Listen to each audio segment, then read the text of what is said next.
हमारा आज का टॉपिक है मेथोडिज्म और द रोल ऑफ रिलीजन। ठीक है, रोल ऑफ रिलीजन तो यानी मेथोडिज्म एक ही चीज है, लेकिन अगर हम मेथोडिज्म पे आए तो इसकी एक प्रॉपर डेफिनेशन भी हमें मिलती है। ठीक है, इसका एक प्रॉपर इंट्रोडक्शन है। मेथोडिज्म क्या है, किसको कहते हैं। ऑब्वियसली अगर रिलीजन है तो फिर रिलीजन को मेथोडिज्म क्यों कहा जा रहा है। तो अगर ये लादा कोई मूवमेंट है या किसी किस्म की कोई चीज है, तो फिर लाइक इसका इस तरह से टर्म इसके लिए स्पेसिफिक क्यों यूज की गई है, इस तरह के क्वेश्चन हमारे माइंड में आते हैं। तो हम पहले इसको क्लियर करेंगे। अभी शाजीना ने ज्वाइन किया हमें।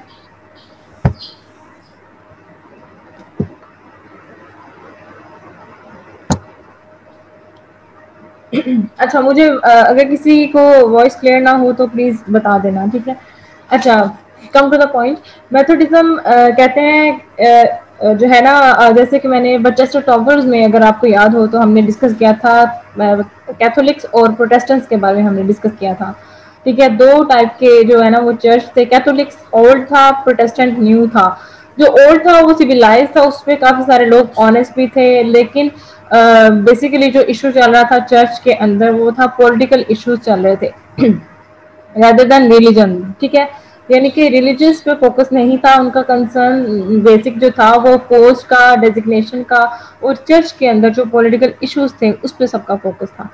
ठीक है, तो यही सिलसिला एक चल रहा था, और उसमें फिर एक जो है कुछ लोगों ने एक मूवमेंट चलाई मेथोडिज्म के नाम से। और क्यों चलाई, किस वजह से चलाई, ये अभी हम थोड़ा सा ये इंट्रोडक्शन में हम इसको देखेंगे। ठीक है, पेज मेरा ब्लर तो नहीं आप लोगों को नजर आ रहा? No ma'am. ठीक है, अच्छा, ऊपर स्टेटमेंट देख लेते हैं। Right critical notes on religion in Adam Bede. अगर इस तरह की स्टेटमेंट आती है तो ऑब्वियसली ये मेथोडिज्म के बारे में बात हो रही है। मेथोडिज्म की बात क्यों हो रही है, क्योंकि इस नॉवल के अंदर इसका रेफरेंस आया है। ठीक है, रेफरेंस कैसे आया है, कहाँ कहाँ पे अप्लाई हो रहा है, ये भी हम इस क्वेश्चन में डिस्कस कर लेंगे। ठीक है, तो जब इस तरह की स्टेटमेंट आएगी तो आपने रिलीजन से रिलेटेड जितने भी रेफरेंसेस होंगे, बायोग्राफिकल रेफरेंसेस होंगे जॉर्ज एलियट के, या फिर जो बैकग्राउंड होगा उस सोसाइटी का, वो उसको नॉवल के रेफरेंस से आप डिस्कस करेंगे। रिलीजन के बारे में बताएंगे, मेथोडिज्म की टर्म आप खुद यूज करेंगे कि जो रिलीजन की बात इसमें की जा रही है वो एक्चुअली मेथोडिज्म की मूवमेंट है अगेंस्ट प्रोटेस्टेंट और कैथोलिक चर्च। ठीक है, तो मेथड ये नीचे जो सेकंड स्टेटमेंट है, राइट क्रिटिकल मेथोडिज्म इन एडम बेड, ये स्टेटमेंट में थोड़ी सी मिस्टेक है। इस तरह से स्टेटमेंट नहीं आती है। जो फर्स्ट स्टेटमेंट है इस तरह से आ सकता है, रिलीजन की जगह मेथोडिज्म हो सकता है, या फिर किसी और तरह से क्रिटिकल हो सकती है। इस तरह से ये थोड़ी सी इसमें ग्रामेटिकल मिस्टेक्स भी हैं। ठीक है, ओके, मेथोडिज्म का थोड़ा सा देखते हैं। मेथोडिज्म में be defined as a movement और reaction against the apathy of the Church of England that prevailed in the early part of the 18th century। यानी कि मैथोडिज्म को अगर हम डिफाइन करें तो ये एक मूवमेंट है या फिर एक रिएक्शन है against the apathy of the church. Apathy का मतलब ये है कि जो अनकंसर्न चीजें हैं, यानी हमारे सामने कुछ चीजें होती हैं, हम उसको इम्पोर्टेंस नहीं देते हैं, इम्फेसाइज नहीं करते हैं, उसको अनकंसर्न रहते हैं, अनबायस्ड रहते हैं। ठीक है, यानी कि इसका मतलब अनकंसर्न भी होगा, इनडिफरेंस भी होगा। इनडिफरेंस का मतलब ये भी होता है कि आप किसी भी अपने रिलीजन की तरफ या किसी कोई आपके सामने मैटर होता है तो आप उसके टुवर्ड्स कोई भी अटेंशन पे नहीं करते हैं। ठीक है, उस पर अहमियत नहीं देते हैं। तो चर्च के अंदर कुछ इश्यूज चल रहे थे और उसके अगेंस्ट ये मूवमेंट चली जिसका नाम मेथोडिज्म था। Apathy of the church of England that prevailed का मतलब ये है कि फतह हासिल करना, ट्रियम्फ, विन करना। ठीक है, दैट प्रिवेल्ड जिसने फतह हासिल की in the early part of the 18th century के अर्ली पार्ट में। ठीक है, अब यहाँ पे मेथोडिज्म का इतना ही रेफरेंस बताया गया, यानी कि जो एक प्रॉपर डेफिनेशन है ना वो नहीं दी गई है। ठीक है, प्रॉपर डेफिनेशन मैं आपको लिखवाती हूँ, अगर आपके पास बुक्स हैं सबके पास तो प्लीज मेंशन कर लें, मैं आपको लिखवाती हूँ। Methodism is about a member of a Christian Protestant denomination. ये लिखते जाएं साथ साथ। ठीक है, एक प्रॉपर डेफिनेशन है, मैं वो लिखवा रही हूँ आपको। मैम प्लीज थोड़ा थोड़ा स्लो करके बोल दें। जी, a member of a Christian Protestant Methodism is about a member of a Christian Protestant denomination. Protestant की spelling Protestant, Protestant. Denomination, Denomination.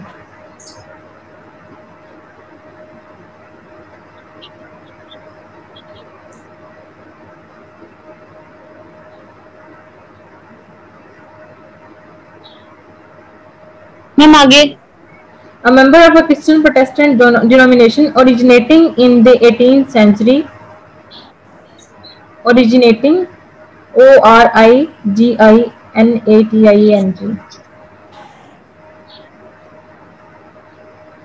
Originating in the 18th century. Evangelistic movement. तो क्या बोला? Evangelistic movement.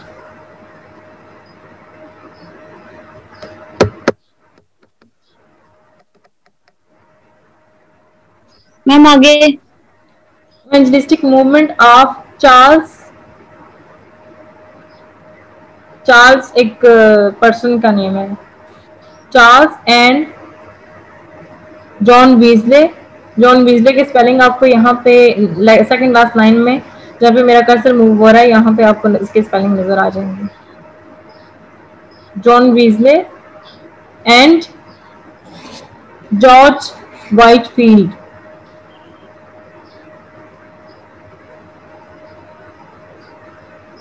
George Whitefield, George लिख के आगे Whitefield के spelling वही है जो व्हाइट के हैं और फील्ड के होते हैं, दोनों को मिला के लिखना है आपने, WHITEFIELD।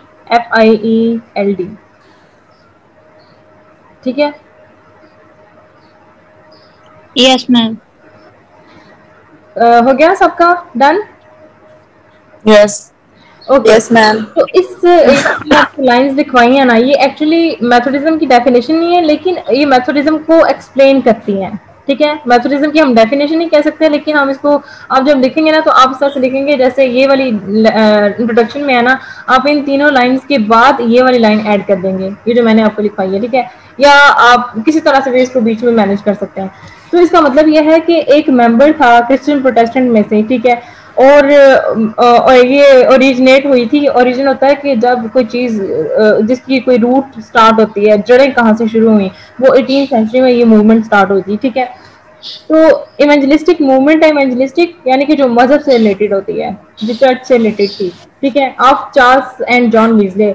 इसका मतलब यह है कि जैसे हमने बाकी टॉपर्स में पढ़ा था ना कि पॉलिटिकल इश्यूज चल रहे थे चर्च के अंदर। ठीक है, जो प्रोटेस्टेंट्स थे वो कहते थे हम सही कह रहे हैं, या हमारे जो रूल्स हैं वो अप्लाई होने चाहिए और हमें ज़्यादा पोस्ट मिलनी चाहिए। जो कैथोलिक्स हैं वो अपने आप को सही कहते थे, वो अपने आप को ओल्ड चर्च कहते थे और अपने आप को सिविलाइज्ड कहते थे। उनका ये मानना था कि हमारे पास स्कॉलर्स भी हैं, हमारे पास वो पोस्ट भी हैं और हम ओल्ड चर्च से बिलोंग करते हैं, तो हमारे पास इनसे ज़्यादा नॉलेज भी है। तो वो इस तरह से दोनों के दरमियान जो है ना अपोजिट दोनों पार्टीज का एक चल रहा था इशू। ठीक है, तो क्या हुआ कि ये मजहब से रिलेटेड किसी का फोकस नहीं था, कोई कंसर्न शो नहीं कर रहा था।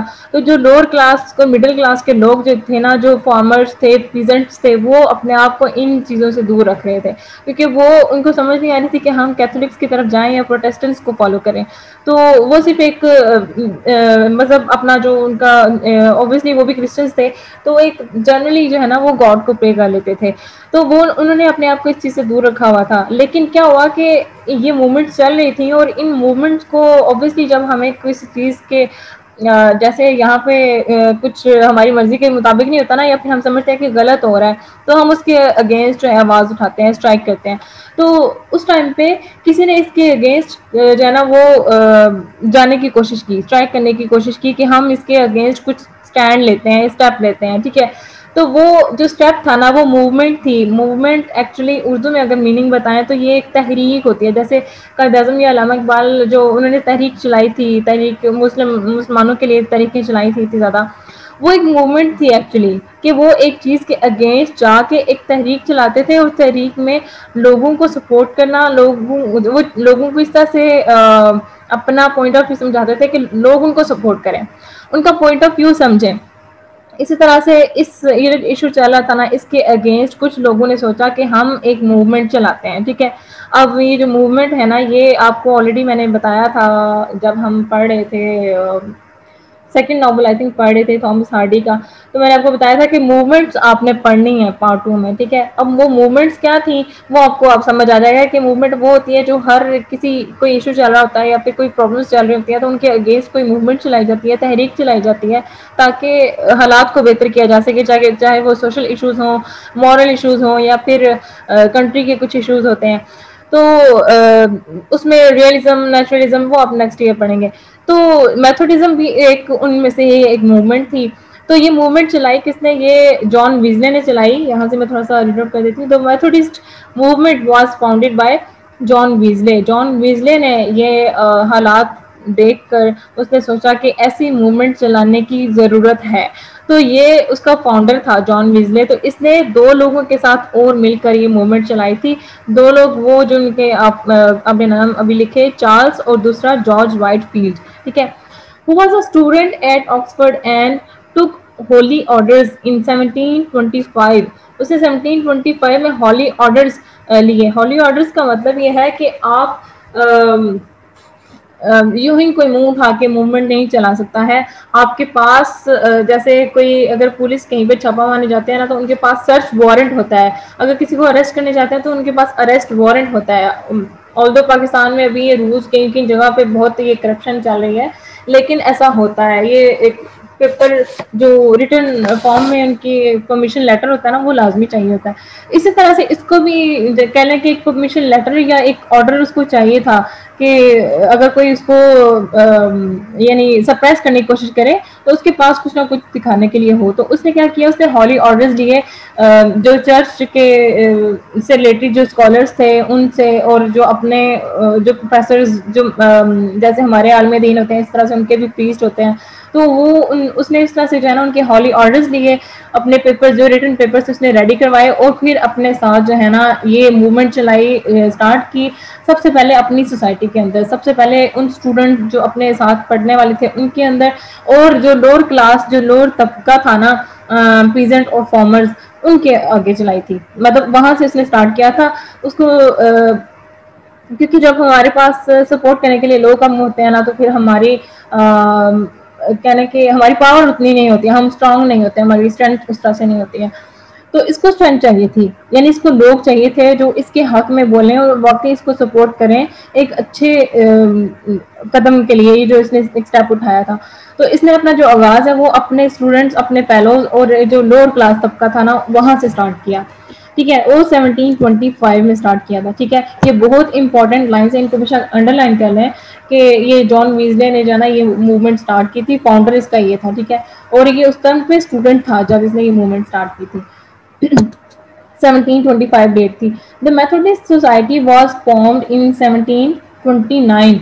उसने 1725 में ये ऑर्डर लिए, हॉली ऑर्डर स्टार्ट किए थे। एक जो इनिशियल स्टेप थे उसने 1725 में स्टार्ट किए थे, और जो फॉर्मेशन इसने दी थी, एक सोसाइटी बन गई थी 1729 में। यानी कि 1725 में ऑर्डर्स के साथ उसने एक जो काम शुरू कर लिया था अपना, ठीक है।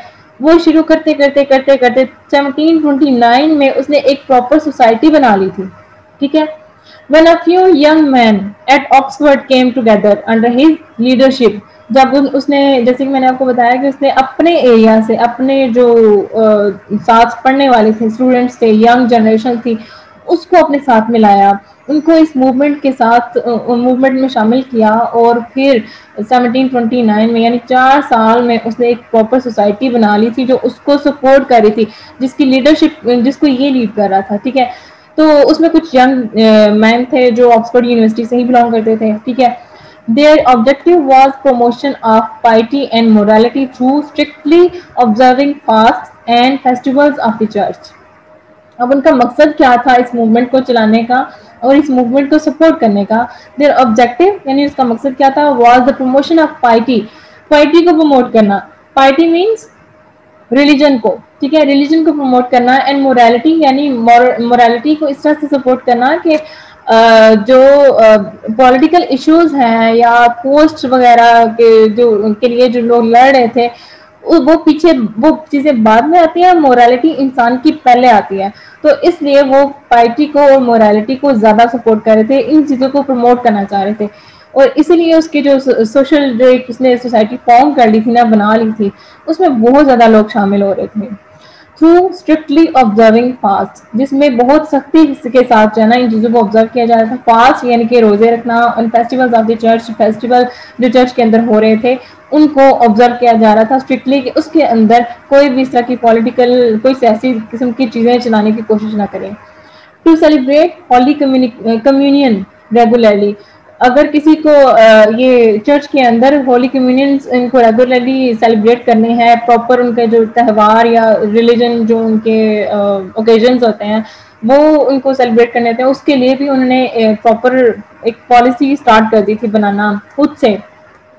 कम्युनियन कहते हैं एक्सचेंज करना, तबादले को कहते हैं, ठीक है। And to keep themselves away from the worldly vanities, और अपने आप को जो दुनियावी चीज़ें हैं ना, मटेरियलिस्टिक जिसको हम कहते हैं, कि आप दुनियावी चीज़ों से बढ़ के अपने मजहब पे फोकस देते हैं, मोरालिटी पे फोकस देते हैं, ठीक है, इंसानियत पे ज़्यादा फोकस होता है। तो उन्होंने हर चीज़ के आगे, दुनियावी हर चीज़ के आगे जो है मजहब और मोरालिटी को जो है ना वो फोकस करना शुरू कर दिया था, ठीक है। वैनिटीज का मीनिंग इसी में आएगा, जो दुनियावी चीज़ें होती हैं, ठीक है। या इसमें इसका जो लिटरल मीनिंग है वैनिटीज का, वो सेल्फ कंसीट में आता है, सेल्फ लव, जो हर अपने आप को आप मोहब्बत करते हैं, अपने आप से, अपने बारे में सोचते हैं। तो आप जब मजहब की बात आती है या मोरालिटी की बात आती है ना, तो फिर आप सेल्फलेस होना पड़ता है आपको। तो वो चाहते थे कि जो उनके साथ काम करने वाले हैं, जितने भी सोसाइटी में शामिल हो रहे हैं, वो सेल्फलेस हों, उनको अपने से ज़्यादा लोगों की फिक्र हो, अपने से ज़्यादा इंसानियत की फिक्र हो, मजहब पे ज़्यादा फोकस हो। The greatest success of this movement was among the lower classes, ठीक है। अब ये लाइंस अंडर करने वाली हैं, यहाँ से अंडरलाइन करें कि जो जो उनके ऑब्जेक्टिव्स थे ना, ये अंडरलाइन कर लें, ये बल्कि ये सारे पैराग्राफ इंपॉर्टेंट है। तो जैसे कि मैंने आपको बताया कि जो उसने अपने जो फेलोज और स्टूडेंट्स थे वहाँ से स्टार्ट किया, और फिर लोअर क्लास से जो है वो स्टार्ट किया। तो उसकी जो ग्रेटेस्ट सक्सेस थी ना आफ्टर यंग मैन, उसके बाद उसको जो सक्सेस मिली थी वो उनने मिली थी, ये जो लो क्लास के लोग थे ना, उन्होंने इसको सपोर्ट किया था और वो उसकी सोसाइटी में शामिल हो गए थे। Who otherwise had been beyond the influence of the established church, beyond यानी कि दूर रहे थे, यानी कि उन्होंने अपने आप को, जैसे मैंने स्टार्ट में बताया कि उन्होंने अपने आप को इन जो इस्टेब्लिश्ड जो चर्च थे, प्रोटेस्टेंट और कैथोलिक्स, दोनों से उसको दूर रखा। वो एक एज अ रिलीजन चर्च में बस जनरली प्रे करते थे और जाते थे आते थे, इस तरह से वो किसी को सपोर्ट नहीं कर रहे थे। इन चीज़ों से उन्होंने खुद को दूर रखा हुआ था। यही वजह है कि जब उन्होंने ये मूवमेंट जॉन वेस्ले ने स्टार्ट की, तो फिर वो इससे बहुत ज़्यादा इन्फ्लुएंस उन पर पड़ा और उसको एक प्रॉपर सोसाइटी मिली उनकी शक्ल में, लोअर क्लास की शक्ल में। When the Methodist Society strengthened, lady preachers were appointed to meet the need. जब मेथोडिस्ट मूवमेंट एक प्रॉपर सोसाइटी शुरू हो गई थी, मूवमेंट से लेकर सोसाइटी में कन्वर्ट हो गई थी, फॉर्म हो गई थी, तो इतनी स्ट्रेंथन हो गई थी कि उसमें लेडी प्रीचर्स ने भी जो है ना वो उनको अपॉइंट करना शुरू कर दिया था।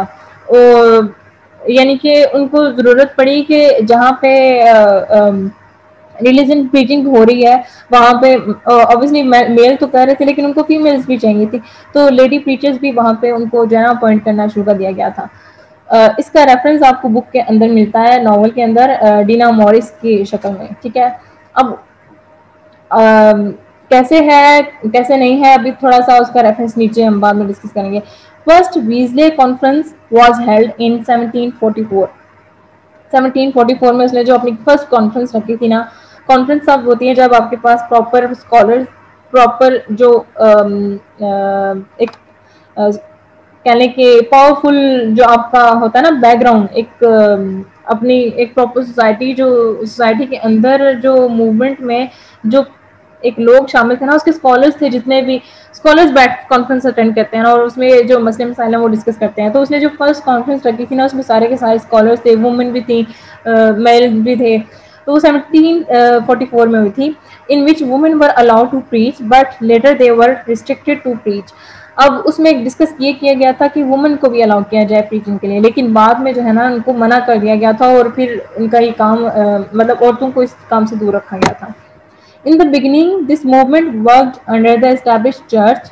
शुरू में एक एस्टैब्लिश्ड चर्च के अंडर ये मूवमेंट चली थी और उसको चलाने की कोशिश की थी, बट एज अ सोसाइटी ग्रू, जैसे जैसे एक सोसाइटी में कन्वर्ट हुई, इट बिकेम मोर इंडिपेंडेंट। उसके बाद ये इंडिपेंडेंट बन गई, यानी कि इसको ओपनली इन्होंने शुरू कर दिया हर जगह पे अपनी इस सोसाइटी को जो है ना प्रमोट करने के लिए। Adam bed was publish in 1859, ये अंडरलाइन कर लें, 1859 में ये पब्लिश हुआ था। प्रॉपर पब्लिशिंग जो हुई थी ना वो 1859 में हुई थी, but the story of the novel takes place in 1799, यानी कि जो इसकी स्टोरी थी वो जॉर्ज इलियट ने वो जो सोचा था कि इसको स्टार्ट करने का, इस पे लिखने का, वो 1799 में उसने स्टार्ट कर ली थी। ठीक है, अब कैसे, अब इतने साल क्यों लगे, क्यों इतना वो उसकी पब्लिशिंग में लगा, ये इसके पीछे कुछ हो सकता है रीजंस हो, लेकिन इसमें इन रीजंस को डिस्कस करने का कोई वो जाना जरूरी नहीं है। This was a time of the most scaring events all over the world.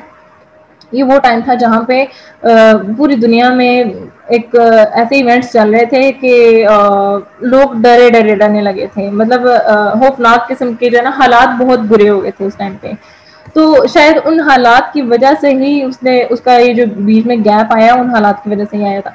अब उसमें क्या क्या चीजें थी, सिविल वॉर स्टार्ट हो चुकी थी, ठीक है, was fought in United states के आपस में ही सिविल वॉर स्टार्ट हो चुकी थी। In Italy there raise the movement of independence, Italy में मूवमेंट ऑफ इंडिपेंडेंस स्टार्ट हो चुकी थी, जिसकी वजह से लोग घरों से बाहर निकल आए, फिर एक दूसरे पे अटैक करने की कोशिश की, तो ये हालात इस तरह से एक वॉर की शक्ल जो है ना वो ले चुके थे।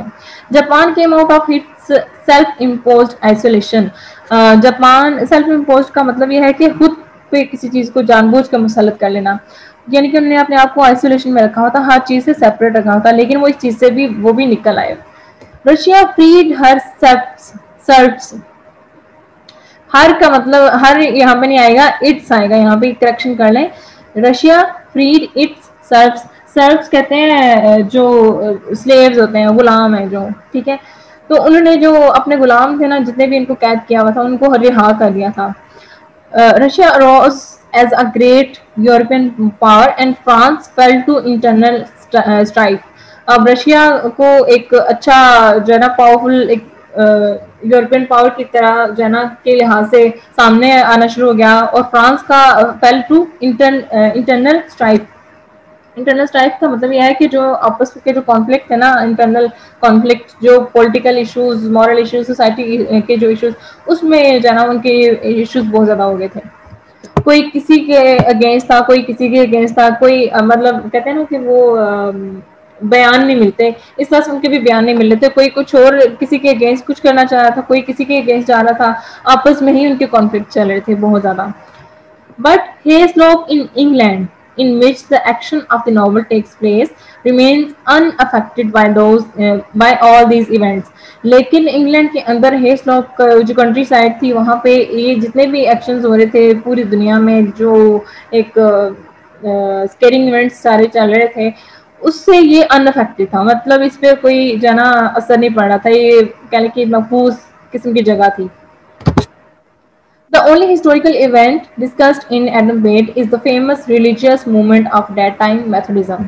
ठीक है, पूरे नॉवल के अंदर अगर कोई रिलीजन से रिलेटेड चीज डिस्कस हुई है, किसी अगर रिलीजन से रिलेटेड कुछ रेफरेंस आया है, तो वो मेथोडिज्म मूवमेंट है, जो कि चर्च से रिलेटेड जो उस टाइम पे फॉर्म की गई थी, ठीक है, उसका रेफरेंस आया है। अदरवाइज कोई भी हिस्टोरिकल इवेंट नहीं है एडम बेड के अंदर। हालांकि वो जैसे बताया गया है कि उस टाइम पे सिविल वॉर चल रही थी, फ्रांस के या रशिया के ये हालात चल रहे थे, तो वो सारे हालात इसमें डिस्कस नहीं किए गए हैं। हिस्टोरिकल इवेंट की बात की जाए तो सिर्फ मेथोडिज्म और रिलीजन का ही रेफरेंस आया है, ठीक है। This movement is represented by Dinah Morris, who is one of the most devoted and staunch Methodist. अब रेफरेंस आ गया नॉवल का, ठीक है, जो कि आपको जो मेथोडिस्ट जो मूवमेंट है आपको नजर आएगी नॉवल के अंदर डीना मॉरिस और मिस्टर इरमाइन के थ्रू, जो कि डीना मॉरिस प्रीचिंग का जो काम कर रही थी वो मिस्टर इरमाइन के अंडर, उनकी लीडरशिप के अंडर काम कर रही थी। और आपने ये भी पढ़ा था कि एक टाइम पे जब उसको सेथ बेड जो कि ब्रदर था एडम बेड का, उसने इसको प्रपोज किया था तो डीना मोरिस ने मना कर दिया था, ठीक है, क्योंकि वो अपनी लाइफ जो है एज अ सिस्टर चर्च को डिवोट करना चाहती थी। सिस्टर्स वही होती है ना जो ये हमेशा से सोच के बैठी है, मतलब वो सोच लेती हैं कि हमने शादी नहीं करनी है, हमने अपना जो प्रीचिंग का काम करना है और लोगों की मदद करनी है, वेलफेयर वाले ये सारे काम करने हैं। तो उसने भी यही सोच लिया था कि मैं कभी शादी नहीं करूंगी और इन मामला से खुद को दूर रखा हुआ था। लेकिन जब ये मूवमेंट चली और फिर हालात थोड़े से डिफिकल्ट हो गए, तो जैसे जैसे जब मेथोडिज्म के अंदर कॉन्फ्रेंस के बाद प्रीचिंग का काम जो है वुमेन के लिए रिस्ट्रिक्टेड कर दिया गया था, उनको मना कर दिया गया, तो फिर डीना मोरिस को भी नॉवल के अंदर हमने पढ़ा कि उसने उसको मिस्टर इरवाइन ने ये काम करने से मना कर दिया था।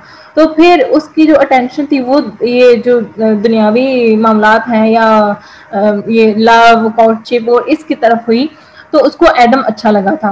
तो जब सेठ बेड ने एडम और ये सॉरी डीना मोरिस की अट्रैक्शन टुवर्ड्स एडम देखी, उसने नोटिस की, तो फिर उसने इन दोनों को करीब लाने की कोशिश की और इस तरह से फिर दोनों की कोर्टशिप चली और दोनों की एंड उसी ने खुद शादी करवाई थी। हालांकि सेठ बेड चाहता तो खुद डीना मोरिस से शादी कर सकता था, लेकिन उसने जिस तरह से उसकी अटेंशन देखी डाइवर्ट हो रही थी, इस तरह से उसने उसको जो है ना वो उसकी पसंद के लिहाज से उसकी दोनों की अपने भाई के साथ उसकी शादी करवा दी। तो ये जो रेफरेंस है मेथोडिज्म का, ये आपको डीना मोरिस के थ्रू मिलता है कि बाद में उसने ये डिवोशन वाला काम छोड़ दिया था। She is a very influential preacher and her sermons are the characteristics of Methodist preaching. जिस तरह से वो प्रीच कर रही थी वो सारी की सारी characteristics जो हैं वो Methodist movement की थी, ठीक है। sermons होते हैं ना खुतबे या जो भी आप बयान वगैरह करते हैं। Her first appearance in the novel is in a sermon at Hayslope. उसकी जो फर्स्ट आपको एक नजर आएगी अपीयरेंस वो हेस्लोप के अंदर एक सर्मन में आएगी। जैसे कि लास्ट लेक्चर में मैंने आपको बताया था कि 6 बुक्स में से 3 बुक्स के अंदर जो है ना 3 जो बेसिक इवेंट थे ना जहाँ पे असेंबली हुई थी सारे विलेजर्स की, ठीक है, असेंबल हुए थे, वो 3 हुई थी। उसमें एक जो सबसे पहली थी ना वो बुक 1 में हुई थी और वो हेस्लोप के अंदर लोग जो है सारे विलेजर्स इकट्ठे हुए थे प्रीचिंग के लिए, प्रीचिंग के मकसद के लिए डीना मोरिस ने उन सबको इकट्ठा किया होता और वो समन के लिए वहां पे आई थी, ठीक है। तो वहां पे फर्स्ट अपीयरेंस भी इसकी वहां पे मिलती है हमें। This sermon has a purely Methodist appeal. At first, there is an emphasis on God's love for poor. Emphasis होता है किसी चीज पे जोर देना, किसी चीज को अहमियत देना, इम्पोर्टेंस देना। On God's love for poor, उसका जो फर्स्ट पॉइंट था, जो पहला जिस चीज पे वो जोर देती थी वो ये था कि अल्लाह जो गॉड है वो गॉड्स लव फॉर वो यानी कि गरीबों के लिए जो गॉड की मोहब्बत या प्यार है वो। Then there is rousing call for repentance by elaborating the miseries of a soul lost in sin. फिर जो नेक्स्ट पॉइंट था उसका वो क्या था, there is rousing call. Rousing का मीनिंग क्या होता है? बहुत इजी है, सिंपल सा।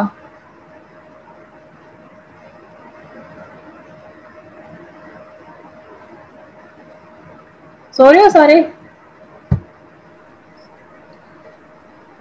नो मैम, जाग रहे हैं। अच्छा तो राउजिंग राउजिंग राउजिंग का मतलब होता है ना उठना शायद। नहीं नहीं, थोड़ी सी सेंस में है। राउजिंग वो तो अराइज होता है ना या राइजिंग होता है।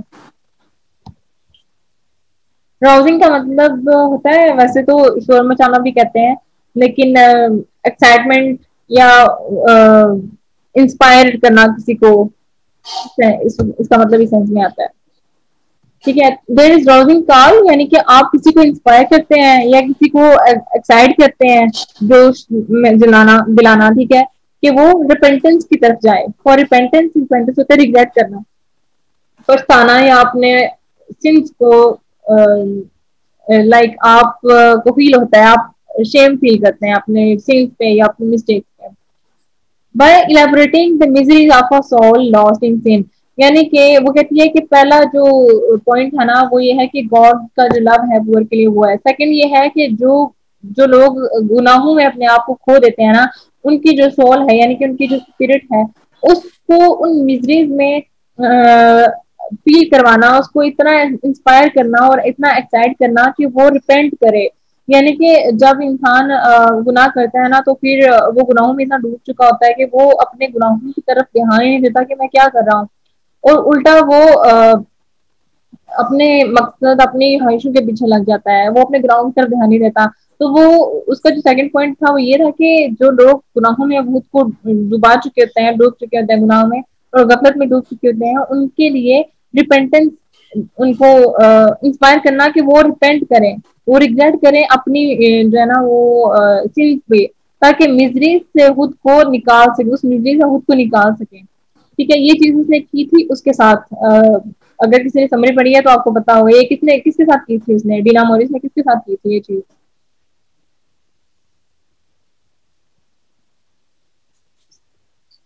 किसी को पता है?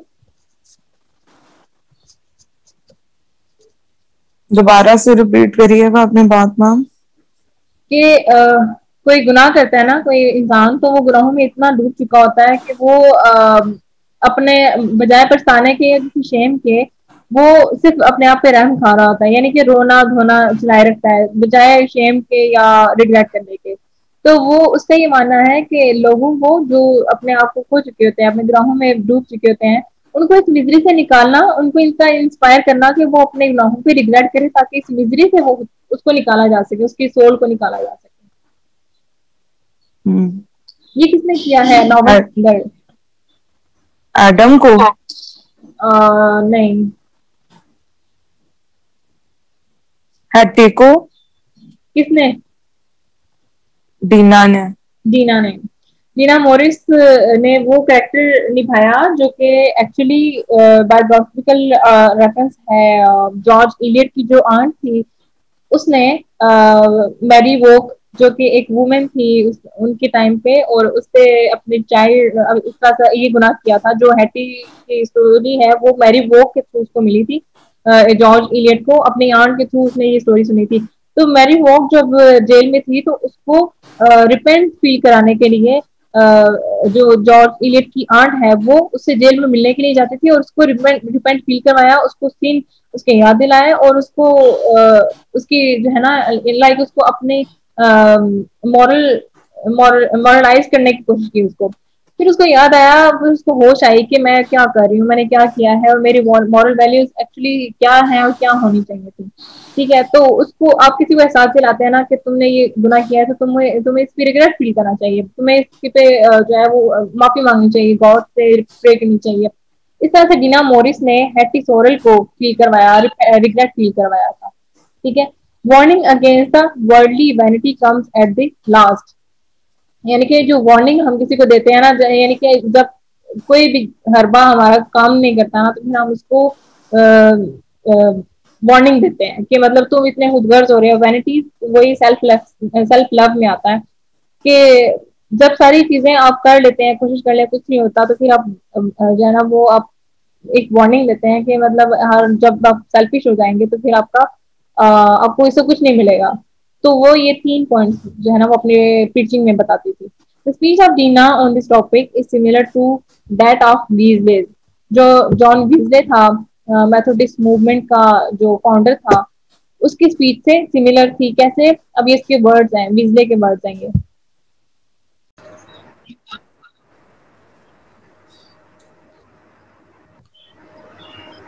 तो हमारा आज का टॉपिक है मेथोडिज्म, मेथोडिज्म और द रोल ऑफ रिलीजन। ठीक है, रोल ऑफ रिलीजन तो यानी मेथोडिज्म एक ही चीज है, लेकिन अगर हम मेथोडिज्म पे आए तो इसकी एक प्रॉपर डेफिनेशन भी हमें मिलती है। ठीक है, इसका एक प्रॉपर इंट्रोडक्शन है। मेथोडिज्म क्या है, किसको कहते हैं? ऑब्वियसली अगर रिलीजन है तो फिर रिलीजन को मेथोडिज्म क्यों कहा जा रहा है? तो अगर ये लादा कोई मूवमेंट है या किसी किस्म की कोई चीज है, तो फिर लाइक इसका इस तरह से टर्म इसके लिए स्पेसिफिक क्यों यूज की गई है, इस तरह के क्वेश्चन हमारे माइंड में आते हैं। तो हम पहले इसको क्लियर करेंगे। अभी शाजीना ने ज्वाइन किया हमें।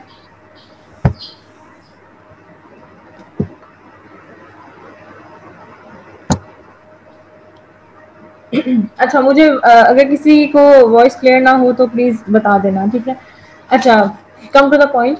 मेथोडिज्म कहते हैं जो है ना जैसे कि मैंने बर्चेस्टर टॉवर्स में अगर आपको याद हो तो हमने डिस्कस किया था कैथोलिक्स और प्रोटेस्टेंट्स के बारे में हमने डिस्कस किया था। ठीक है, दो टाइप के जो है ना वो चर्च थे, कैथोलिक्स ओल्ड था, प्रोटेस्टेंट न्यू था। जो ओल्ड था वो सिविलाइज था, उसमें काफी सारे लोग ऑनेस्ट भी थे, लेकिन बेसिकली जो इशू चल रहा था चर्च के अंदर वो था पॉलिटिकल इश्यूज चल रहे थे rather than रिलीजन। ठीक है, यानी कि रिलीजियस पे फोकस नहीं था उनका, कंसर्न बेसिक जो था वो पोस्ट का, डेजिग्नेशन का, और चर्च के अंदर जो पॉलिटिकल इश्यूज थे उस पर सबका फोकस था। ठीक है, तो इसी यही सिलसिला एक चल रहा था, और उसमें फिर एक जो है कुछ लोगों ने एक मूवमेंट चलाई मेथोडिज्म के नाम से, और क्यों चलाई, किस वजह से चलाई, ये अभी हम थोड़ा सा ये इंट्रोडक्शन में हम इसको देखेंगे। ठीक है, पेज मेरा ब्लर तो नहीं आप लोगों को नजर आ रहा?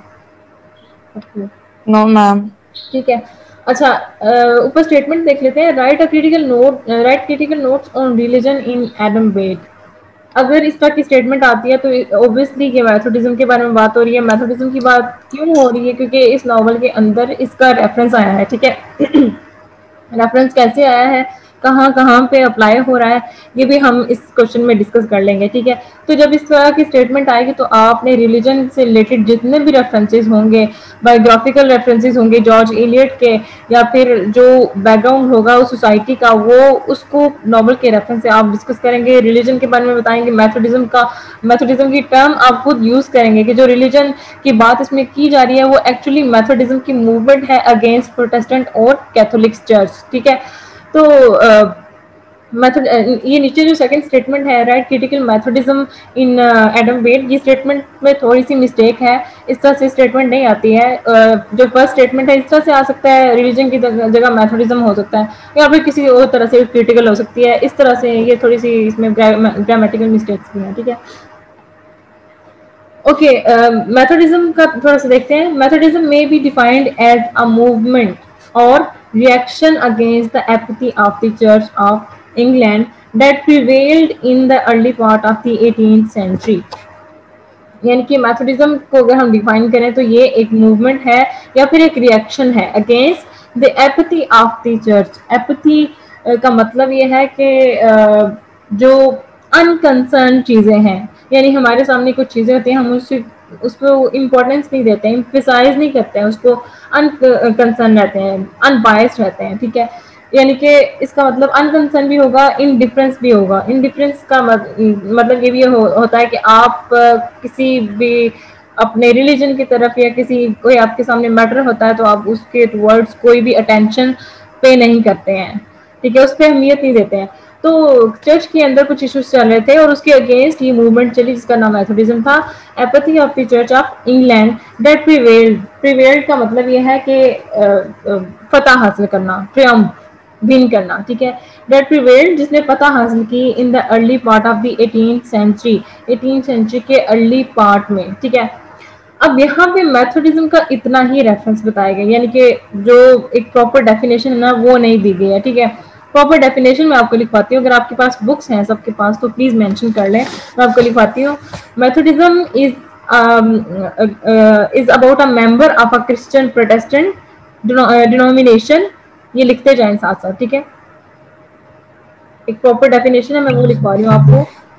मैम प्लीज थोड़ा थोड़ा स्लो करके बोल दें। जी, a member of a Christian Protestant Methodism is about a member of a Christian Protestant denomination। Protestant की spelling PROTESTANT, Protestant. Denomination DENOMINATION।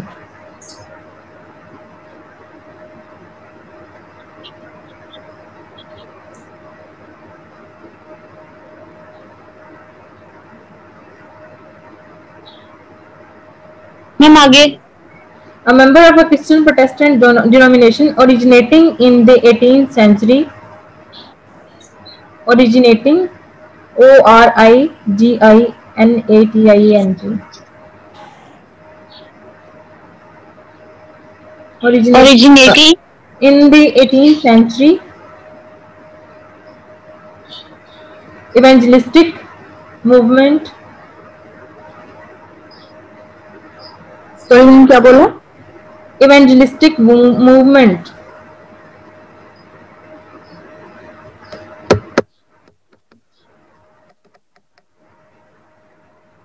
Ma'am आगे। इवेंजलिस्टिक मूवमेंट ऑफ चार्ल्स एक पर्सन का नेम है, Charles and John Wesley. John Wesley की spelling आपको यहाँ पे second last line में जहाँ पे मेरा कर्सर मूव हो रहा है यहाँ पे आपको इसकी स्पेलिंग नजर आ जाएंगी।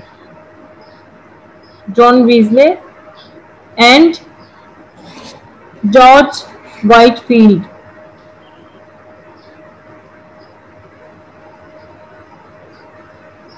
जॉर्ज वाइटफील्ड, जॉर्ज लिख के आगे वाइटफील्ड के स्पेलिंग वही है जो वाइट के हैं और फील्ड के होते हैं, दोनों को मिला के लिखना है आपने, WHITEFIELD।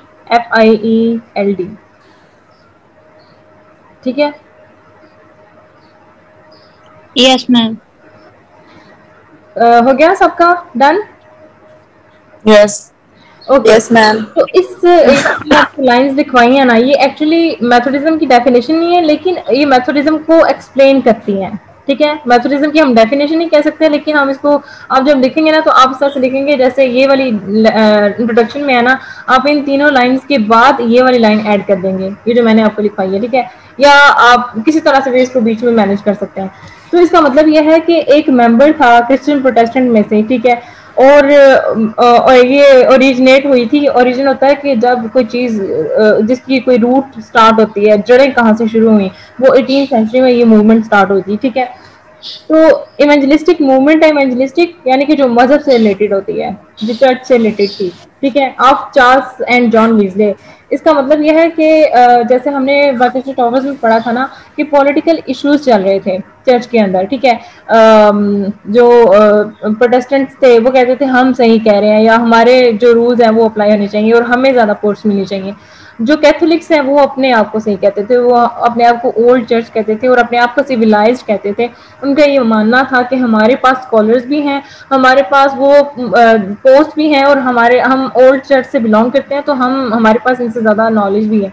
तो वो इस तरह से दोनों के दरमियान जो है ना अपोजिट दोनों पार्टीज का एक चल रहा था इशू। ठीक है, तो क्या हुआ कि ये मजहब से रिलेटेड किसी का फोकस नहीं था, कोई कंसर्न शो नहीं कर रहा था। तो जो लोअर क्लास को मिडिल क्लास के लोग जो थे ना, जो फार्मर्स थे, पीजेंट्स थे, वो अपने आप को इन चीज़ों से दूर रख रहे थे क्योंकि वो उनको समझ नहीं आ रही थी कि हम कैथोलिक्स की तरफ जाएं या प्रोटेस्टेंट्स को फॉलो करें। तो वो सिर्फ एक मतलब अपना जो उनका ऑब्वियसली वो भी क्रिश्चियंस थे तो एक जनरली जो है ना वो गॉड को प्रे कर लेते थे, तो वो उन्होंने अपने आप को इस चीज़ से दूर रखा हुआ था। लेकिन क्या हुआ कि ये मूवमेंट चल रही थी और इन मूवमेंट्स को ऑब्वियसली जब हमें किसी चीज़ के जैसे यहाँ पे कुछ हमारी मर्जी के मुताबिक नहीं होता ना, या फिर हम समझते हैं कि गलत हो रहा है तो हम उसके अगेंस्ट जो है आवाज़ उठाते हैं, स्ट्राइक करते हैं। तो उस टाइम पे किसी ने इसके अगेंस्ट जो है ना वो जाने की कोशिश की, स्ट्राइक करने की कोशिश की कि हम इसके अगेंस्ट कुछ स्टैंड लेते हैं, स्टेप लेते हैं। ठीक है, तो वो जो स्टेप था ना वो मूवमेंट थी। मूवमेंट एक्चुअली उर्दू में अगर मीनिंग बताएं तो ये एक तहरीक होती है, जैसे कायद आज़म या अल्लामा इकबाल जो उन्होंने तहरीक चलाई थी, तहरीक मुसलमानों के लिए तहरीकें चलाई थी इतनी ज़्यादा, वो एक मूवमेंट थी एक्चुअली कि वो एक चीज़ के अगेंस्ट जाके एक तहरीक चलाते थे और तहरीक में लोगों को सपोर्ट करना, लोगों को इस तरह से अपना पॉइंट ऑफ व्यू समझाते थे कि लोग उनको सपोर्ट करें, उनका पॉइंट ऑफ व्यू समझें। इसी तरह से ये इशू चला था ना, इसके अगेंस्ट कुछ लोगों ने सोचा कि हम एक मूवमेंट चलाते हैं। ठीक है, अब ये जो मूवमेंट है ना ये आपको ऑलरेडी मैंने बताया था जब हम पढ़ रहे थे सेकंड नॉवल आई थिंक पढ़ रहे थे थॉमस हार्डी का, तो मैंने आपको बताया था कि मूवमेंट्स आपने पढ़नी है पार्ट 2 में। ठीक है, अब वो मूवमेंट्स क्या थी वो आपको अब समझ आ जाएगा कि मूवमेंट वो होती है जो हर किसी कोई इशू चल रहा होता है या फिर कोई प्रॉब्लम्स चल रही होती है तो उनके अगेंस्ट कोई मूवमेंट चलाई जाती है, तहरीक चलाई जाती है ताकि हालात को बेहतर किया जा सके, चाहे वो सोशल इशूज़ हों, मॉरल इशूज़ हों या फिर कंट्री के कुछ इशूज़ होते हैं। तो उसमें रियलिज्म, नेचुरलिज्म वो आप नेक्स्ट ईयर पढ़ेंगे। तो मेथोडिज्म भी एक उनमें से एक मूवमेंट थी। तो ये मूवमेंट चलाई किसने? ये जॉन वीजले ने चलाई। यहाँ से मैं थोड़ा सा रीड आउट कर देती हूँ। The Methodist movement was founded by John Wesley ने ये हालात देखकर उसने सोचा कि ऐसी मूवमेंट चलाने की ज़रूरत है। तो ये उसका फाउंडर था जॉन वीजले। तो इसने 2 लोगों के साथ और मिलकर ये मूवमेंट चलाई थी। 2 लोग वो जो उनके आपने नाम अभी लिखे, चार्ल्स और दूसरा जॉर्ज व्हाइटफील्ड, ठीक है। Who was a student at Oxford and took holy orders in 1725। उसने 1725 में हॉली ऑर्डर्स लिए। हॉली ऑर्डर्स का मतलब ये है कि आप यूं ही कोई मुंह उठा के मूवमेंट नहीं चला सकता है। आपके पास जैसे कोई अगर पुलिस कहीं पे छापा मारने जाते हैं ना, तो उनके पास सर्च वारंट होता है। अगर किसी को अरेस्ट करने जाते हैं तो उनके पास अरेस्ट वारंट होता है। ऑल्दो पाकिस्तान में अभी ये रूल्स कहीं कहीं जगह पे बहुत ये करप्शन चल रही है, लेकिन ऐसा होता है। ये एक पेपर जो रिटन फॉर्म में उनकी परमिशन लेटर होता है ना, वो लाजमी चाहिए होता है। इसी तरह से इसको भी कह लें कि एक परमिशन लेटर या एक ऑर्डर उसको चाहिए था कि अगर कोई इसको यानी सप्रेस करने की कोशिश करे तो उसके पास कुछ ना कुछ दिखाने के लिए हो। तो उसने क्या किया, उसने हॉली ऑर्डर्स लिए जो चर्च के से रिलेटेड जो स्कॉलर्स थे उनसे, और जो अपने जो प्रोफेसर्स जो जैसे हमारे आलम दीन होते हैं इस तरह से उनके भी प्रीस्ट होते हैं। तो वो उसने इस तरह से जो है ना उनके हॉली ऑर्डर्स लिए, अपने पेपर जो रिटन पेपर्स उसने रेडी करवाए, और फिर अपने साथ जो है ना ये मूवमेंट चलाई स्टार्ट की। सबसे पहले अपनी सोसाइटी के अंदर, सबसे पहले उन स्टूडेंट जो अपने साथ पढ़ने वाले थे उनके अंदर, और जो लोअर क्लास जो लोअर तबका था ना पीजेंट और फार्मर्स, उनके आगे चलाई थी। मतलब वहां से उसने स्टार्ट किया था उसको क्योंकि जब हमारे पास सपोर्ट करने के लिए लोग कम होते हैं ना, तो फिर हमारी कहने की हमारी पावर उतनी नहीं होती, हम स्ट्रांग नहीं होते, हमारी स्ट्रेंथ उस तरह से नहीं होती है। तो इसको स्ट्रेंथ चाहिए थी, यानी इसको लोग चाहिए थे जो इसके हक में बोलें और वाकई इसको सपोर्ट करें एक अच्छे कदम के लिए, ये जो इसने एक स्टेप उठाया था। तो इसने अपना जो आगाज है वो अपने स्टूडेंट्स, अपने फेलोज और जो लोअर क्लास तबका था ना वहां से स्टार्ट किया, ठीक है। वो 1725 में स्टार्ट किया था, ठीक है। ये बहुत इंपॉर्टेंट लाइन है, इनको हमेशा अंडरलाइन कर लें कि ये जॉन वीजले ने जो ना ये मूवमेंट स्टार्ट की थी, फाउंडर इसका ये था, ठीक है। और ये उस टाइम पे स्टूडेंट था जब इसने ये मूवमेंट स्टार्ट की थी। 1725 डेट थी। The Methodist society was formed in 1729।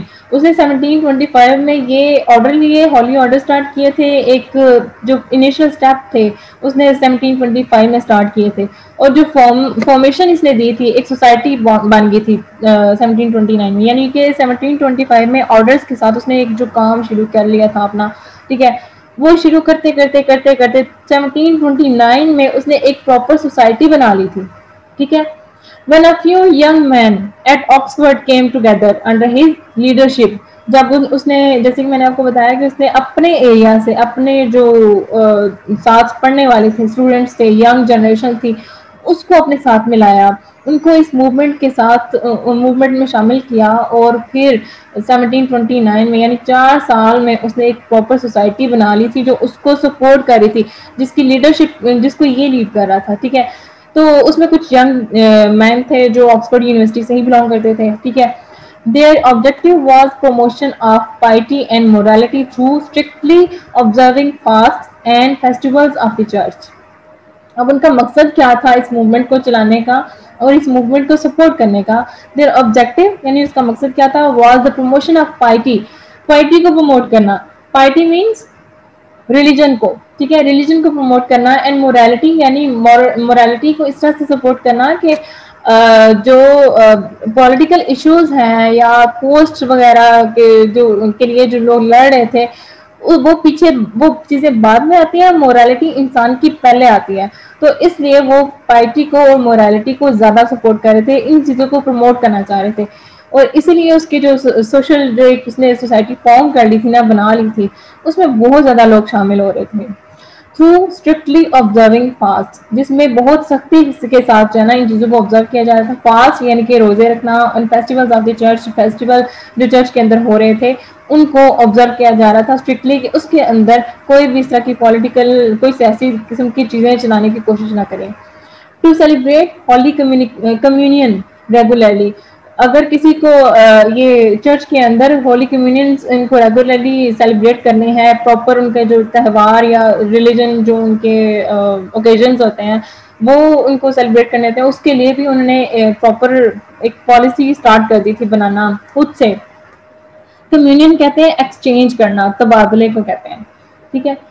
And to keep themselves away from the worldly vanities, और अपने आप को जो दुनियावी चीजें हैं ना, मटेरियलिस्टिक जिसको हम कहते हैं, कि आप दुनियावी चीजों से बढ़ के अपने मजहब पे फोकस देते हैं, मोरालिटी पे फोकस देते हैं, ठीक है, इंसानियत पे ज्यादा फोकस होता है।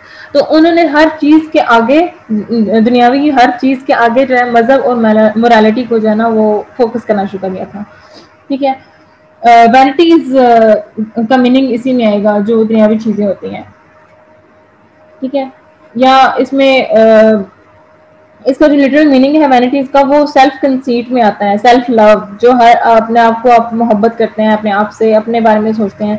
तो आप जब मजहब की बात आती है या मोरालिटी की बात आती है ना, तो फिर आप सेल्फलेस होना पड़ता है आपको। तो वो चाहते थे कि जो उनके साथ काम करने वाले हैं ना, जितने भी सोसाइटी में शामिल हो रहे हैं, वो सेल्फलेस हों, उनको अपने से ज्यादा लोगों की फिक्र हो, अपने से ज्यादा इंसानियत की फिक्र हो, मजहब पे ज्यादा फोकस हो। The greatest success of this movement was among the lower classes, ठीक है। अब ये लाइंस अंडर करने वाली हैं, यहाँ से अंडरलाइन करें कि जो जो उनके ऑब्जेक्टिव्स थे ना, ये अंडरलाइन कर लें, ये बल्कि ये सारा ही पैराग्राफ इंपॉर्टेंट है। तो जैसे कि मैंने आपको बताया कि जो उसने अपने जो फेलोज और स्टूडेंट्स थे वहाँ से स्टार्ट किया, और फिर लोअर क्लास से जो है वो स्टार्ट किया। तो उसकी जो ग्रेटेस्ट सक्सेस थी ना आफ्टर यंग मैन, उसके बाद उसको जो सक्सेस मिली थी वो उनने मिली थी, ये जो लो क्लास के लोग थे ना, उन्होंने इसको सपोर्ट किया था, और वो उसकी सोसाइटी में शामिल हो गए थे। who otherwise had been beyond the influence of the established church, beyond यानी कि दूर रहे थे, यानी कि उन्होंने अपने आप को, जैसे मैंने स्टार्ट में बताया कि उन्होंने अपने आप को इन जो एस्टैब्लिश्ड जो चर्च थे, प्रोटेस्टेंट और कैथोलिक्स, दोनों से उसको दूर रखा। वो एक एज अ रिलीजन चर्च में बस जनरली प्रे करते थे और जाते थे आते थे, इस तरह से वो किसी को सपोर्ट नहीं कर रहे थे, इन चीज़ों से उन्होंने खुद को दूर रखा हुआ था। यही वजह है कि जब उन्होंने ये मूवमेंट जॉन वेस्ले ने स्टार्ट की, तो फिर वो इससे बहुत ज़्यादा इन्फ्लुएंस उन पर पड़ा, और उसको एक प्रॉपर सोसाइटी मिली उनकी शक्ल में, लोअर क्लास की शक्ल में। When the Methodist Society strengthened, lady preachers were appointed to meet the need. जब मेथोडिस्ट मूवमेंट एक प्रॉपर सोसाइटी शुरू हो गई थी, मूवमेंट से लेकर सोसाइटी में कन्वर्ट हो गई थी, फॉर्म हो गई थी, तो इतनी स्ट्रेंथन हो गई थी कि उसमें लेडी प्रीचर्स ने भी जो है ना वो उनको अपॉइंट करना शुरू कर दिया था। यानी कि उनको ज़रूरत पड़ी कि जहाँ पे रिलीजन प्रीचिंग हो रही है वहाँ पे ऑब्वियसली मेल तो कर रहे थे, लेकिन उनको फीमेल्स भी चाहिए थी, तो लेडी प्रीचर्स भी वहाँ पे उनको जो है ना अपॉइंट करना शुरू कर दिया गया था। इसका रेफरेंस आपको बुक के अंदर मिलता है, नॉवल के अंदर, डीना मॉरिस की शक्ल में, ठीक है। अब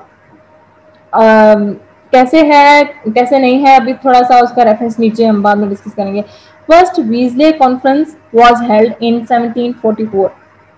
1744 में उसने जो अपनी फर्स्ट कॉन्फ्रेंस रखी थी ना, कॉन्फ्रेंस अब होती है जब आपके पास प्रॉपर स्कॉलर्स, प्रॉपर जो एक कहने के पावरफुल जो आपका होता है ना बैकग्राउंड, एक अपनी एक प्रॉपर सोसाइटी, जो सोसाइटी के अंदर जो मूवमेंट में जो एक लोग शामिल थे ना, उसके स्कॉलर्स थे, जितने भी स्कॉलर्स बैठ कॉन्फ्रेंस अटेंड करते हैं ना, और उसमें जो मसले मसाइल हैं वो डिस्कस करते हैं। तो उसने जो फर्स्ट कॉन्फ्रेंस रखी थी ना, उसमें सारे के सारे स्कॉलर्स थे, वुमेन भी थी, मेल भी थे।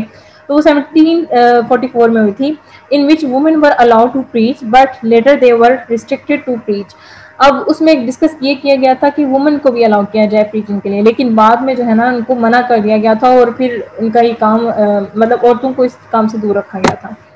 In the beginning this movement worked under the established church. शुरू में एक एस्टैब्लिश्ड चर्च के अंडर ये मूवमेंट चली थी और उसको चलाने की कोशिश की थी, बट एज अ सोसाइटी ग्रू, जैसे जैसे एक सोसाइटी में कन्वर्ट हुई, इट बिकेम मोर इंडिपेंडेंट। उसके बाद ये इंडिपेंडेंट बन गई, यानी कि इसको ओपनली इन्होंने शुरू कर दिया हर जगह पे अपनी इस सोसाइटी को जो है ना प्रमोट करने के लिए।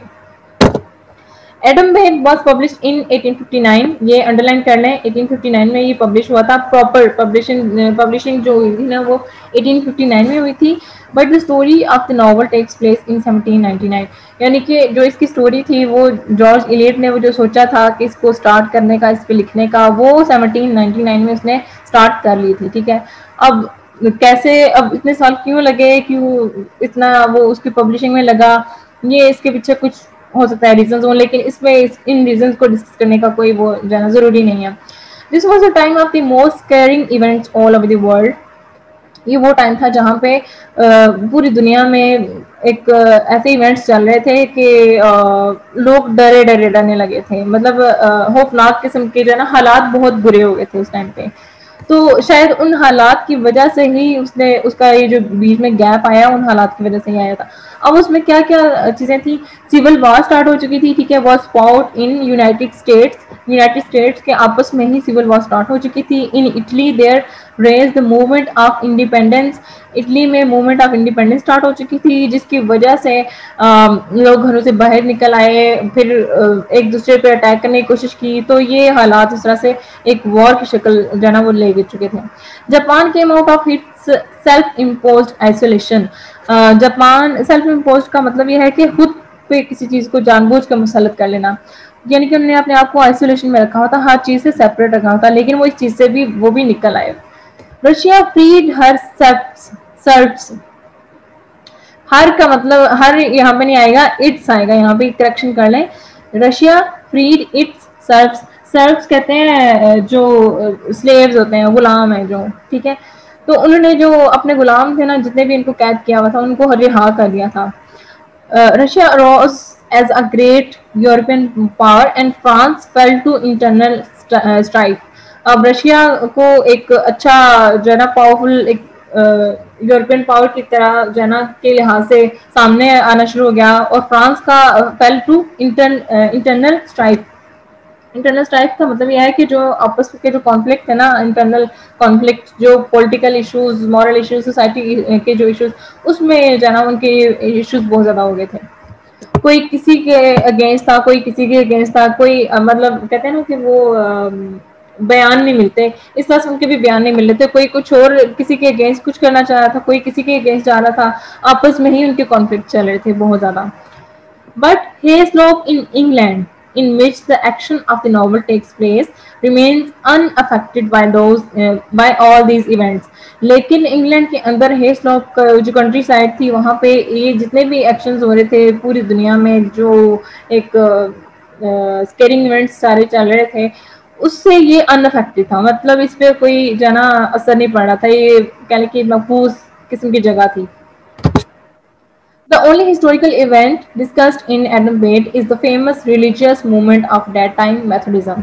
ठीक है, पूरे नॉवल के अंदर अगर कोई रिलीजन से रिलेटेड चीज डिस्कस हुई है, किसी अगर रिलीजन से रिलेटेड कुछ रेफरेंस आया है, तो वो मेथोडिज्म मूवमेंट है, जो कि चर्च से रिलेटेड जो उस टाइम पे फॉर्म की गई थी, ठीक है, उसका रेफरेंस आया है। अदरवाइज कोई भी हिस्टोरिकल इवेंट नहीं है एडमबेड के अंदर। हालांकि वो जैसे बताया गया है कि उस टाइम पे सिविल वॉर चल रही थी, फ्रांस के या रशिया के ये हालात चल रहे थे, तो वो सारे हालात इसमें डिस्कस नहीं किए गए हैं। हिस्टोरिकल इवेंट की बात की जाए तो सिर्फ मेथोडिज्म और रिलीजन का ही रेफरेंस आया है, ठीक है।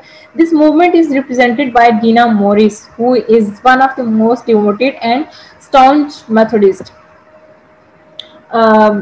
अब रेफरेंस आ गया नॉवल का, ठीक है, जो कि आपको जो मेथोडिस्ट जो मूवमेंट है आपको नजर आएगी नॉवल के अंदर डीना मॉरिस और मिस्टर इरवाइन के थ्रू, जो कि डीना मॉरिस प्रीचिंग का जो काम कर रही थी वो मिस्टर इरवाइन के अंडर, उनकी लीडरशिप के अंडर काम कर रही थी। और आपने ये भी पढ़ा था कि एक टाइम पे जब उसको सेथ बेड जो कि ब्रदर था एडम बेड का, उसने इसको प्रपोज किया था, तो डीना मॉरिस ने मना कर दिया था, ठीक है, क्योंकि वो अपनी लाइफ जो है एज अ सिस्टर चर्च को डिवोट करना चाहती थी। सिस्टर्स वही होती है ना जो ये हमेशा से सोच के बैठी है, मतलब वो सोच लेती हैं कि हमने शादी नहीं करनी है, हमने अपना जो प्रीचिंग का काम करना है और लोगों की मदद करनी है, वेलफेयर वाले ये सारे काम करने हैं। तो उसने भी यही सोच लिया था कि मैं कभी शादी नहीं करूंगी और इन मामला से खुद को दूर रखा हुआ था। लेकिन जब ये मूवमेंट चली और फिर हालात थोड़े से डिफिकल्ट हो गए, तो जैसे जैसे जब मेथोडिज्म के अंदर कॉन्फ्रेंस के बाद प्रीचिंग का काम जो है वुमेन के लिए रिस्ट्रिक्टेड कर दिया गया था, उनको मना कर दिया गया, तो फिर डीना मॉरिस को भी नॉवल के अंदर हमने पढ़ा कि उसने उसको मिस्टर इरवाइन ने ये काम करने से मना कर दिया था। तो फिर उसकी जो अटेंशन थी वो ये जो दुनियावी मामलात हैं या ये लव कोर्टशिप और इसकी तरफ हुई। तो उसको एडम अच्छा लगा था। तो जब सेठ बेड ने एडम और डीना मोरिस की अट्रैक्शन टुवर्ड्स एडम देखी, उसने नोटिस की, तो फिर उसने इन दोनों को करीब लाने की कोशिश की और इस तरह से फिर दोनों की कोर्टशिप चली और दोनों की एंड पे उसी ने खुद शादी करवाई थी। हालांकि सेठ बेड चाहता तो खुद डीना मोरिस से शादी कर सकता था, लेकिन उसने जिस तरह से उसकी अटेंशन देखी डाइवर्ट हो रही थी, इस तरह से उसने उसको जो है ना वो उसकी पसंद के लिहाज से उसकी दोनों की अपने भाई के साथ उसकी शादी करवा दी। तो ये जो रेफरेंस है मेथोडिज्म का, ये आपको डीना मोरिस के थ्रू मिलता है कि बाद में उसने ये डिवोशन वाला काम छोड़ दिया था। She is a very influential preacher and her sermons are the characteristics of Methodist preaching. जिस तरह से वो preach कर रही थी, वो सारी की सारी characteristics जो हैं वो Methodist movement की थी। ठीक है, sermons होते हैं ना, खुतबे या जो भी आप बयान वगैरह करते हैं। Her first appearance in the novel is in a sermon at Hayslope. उसकी जो फर्स्ट आपको एक नजर आएगी अपीयरेंस, वो हेस्लोप के अंदर एक सर्मन में आएगी। जैसे कि लास्ट लेक्चर में मैंने आपको बताया था कि 6 बुक्स में से 3 बुक्स के अंदर जो है ना 3 जो बेसिक इवेंट थे ना, जहाँ पे असेंबली हुई थी सारे विलेजर्स की, ठीक है, असेंबल हुए थे, वो 3 हुई थी। उसमें एक जो सबसे पहली थी ना, वो बुक 1 में हुई थी और वो हेस्लोप के अंदर लोग जो है सारे विलेजर्स इकट्ठे हुए थे प्रीचिंग के लिए, प्रीचिंग के मकसद के लिए डीना मोरिस ने उन सबको इकट्ठा किया होता, वो समन के लिए वहां पे आई थी। ठीक है, तो वहां पे फर्स्ट अपीयरेंस भी इसकी वहां पे मिलती है हमें। This sermon has a purely Methodist appeal. At first, there is an emphasis on God's love for poor. Emphasis होता है किसी चीज पे जोर देना, किसी चीज को अहमियत देना, इम्पोर्टेंस देना। On God's love for poor, उसका जो फर्स्ट पॉइंट था, जो पहला जिस चीज पे वो जोर दे रही थी, वो ये था कि अल्लाह जो गॉड है वो गॉड्स लव फॉर वो, यानी कि गरीबों के लिए जो गॉड की मोहब्बत या प्यार है वो। Then there is rousing call for repentance by elaborating the miseries of a soul lost in sin. फिर जो नेक्स्ट पॉइंट था उसका वो क्या था? There is rousing call. Rousing का मीनिंग क्या होता है? बहुत इजी है, सिंपल सा।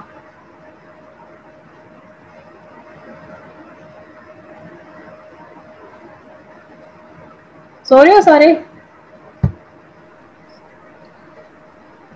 नो मैम, जाग रहे हैं। अच्छा तो राउजिंग राउजिंग राउजिंग का मतलब होता है ना उठना शायद। नहीं नहीं, थोड़ी सी सेंस में है। राउजिंग वो तो अराइज होता है ना, या राइजिंग होता है। राउजिंग का मतलब होता है, वैसे तो शोर मचाना भी कहते हैं, लेकिन एक्साइटमेंट या इंस्पायर करना किसी को, इसका मतलब इस सेंस में आता है। ठीक है, देयर इज राउजिंग कॉल, यानी कि आप किसी को इंस्पायर करते हैं या किसी को एक्साइट करते हैं, जोश में दिलाना, ठीक है, कि वो रिपेंटेंस की तरफ जाए। फॉर रिपेंटेंस, रिपेंटेंस होता है रिग्रेट करना, पछताना, या अपने सिंस को लाइक आप को फील होता है, आप शेम फील करते हैं अपने सिंस पे या अपने मिस्टेक्स पे। By elaborating the miseries of a soul lost in sin, यानी कि वो कहती है कि पहला जो पॉइंट है ना वो ये है कि गॉड का जो लव है पुअर के लिए वो है। सेकंड ये है कि जो जो लोग गुनाहों में अपने आप को खो देते हैं ना, उनकी जो सोल है, यानी कि उनकी जो स्पिरिट है, उसको उन मिजरीज में फील करवाना, उसको इतना इंस्पायर करना और इतना एक्साइट करना कि वो रिपेंट करे। यानी कि जब इंसान गुनाह करता है ना, तो फिर वो गुनाहों में इतना डूब चुका होता है कि वो अपने गुनाहों की तरफ ध्यान ही नहीं देता कि मैं क्या कर रहा हूँ, और उल्टा वो अपने मकसद, अपनी ख्वाहिशों के पीछे लग जाता है, वो अपने गुनाहों की तरफ ध्यान नहीं देता। तो वो उसका जो सेकंड पॉइंट था वो ये था कि जो लोग गुनाहों में खुद को डुबा चुके होते हैं, डूब चुके होते हैं गुनाहों में और गफलत में डूब चुके होते हैं, उनके लिए रिपेंटेंस, उनको इंस्पायर करना कि वो रिपेंट करें, वो रिग्रेट करें अपनी जो है ना वो सिंस पे, ताकि मिजरी से खुद को निकाल सके, उस मिजरी से खुद को निकाल सके। ठीक है, ये चीज उसने की थी उसके साथ। अगर किसी ने समरी पढ़ी है तो आपको पता होगा ये किसने किसके साथ की थी, उसने डीना मोरिस ने किसके साथ की थी ये चीज?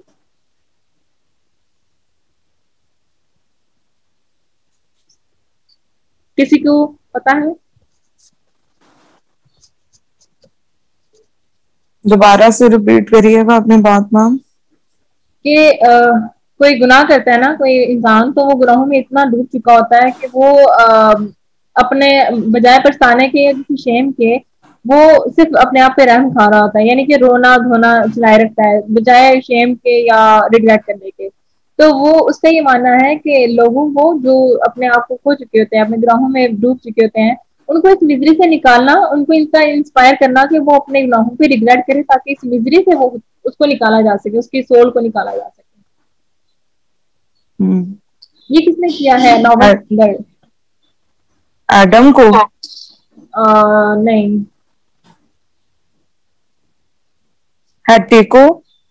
किसने? दीना ने। दीना ने।